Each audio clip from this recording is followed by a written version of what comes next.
জাংকুকের dreamers গানটা শোনার পর ফুটবল প্রেমী ভক্তদের অবস্থা হয়ে গেছে এমন। अब मजा आया बीरू। পুরো ফুটবল বিশ্বকাপের জোশ আর ভাইবস চলে আসছে একদম মনের মধ্যে।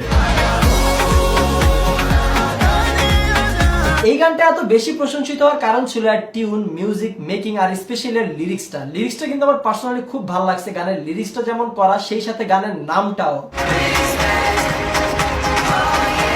সবই ঠিক আছে, কিন্তু বিটিএস হেটার্সরা এই গানটার প্রশংসা করলেও এই গানটা যে একজন বিটিএস মেম্বার গেয়েছে এই বিষয়টা মেনে নিতে পারছে না। তাই তো এই গানটি নিয়ে বিটিএস হেটার্সদের অবস্থা এমন।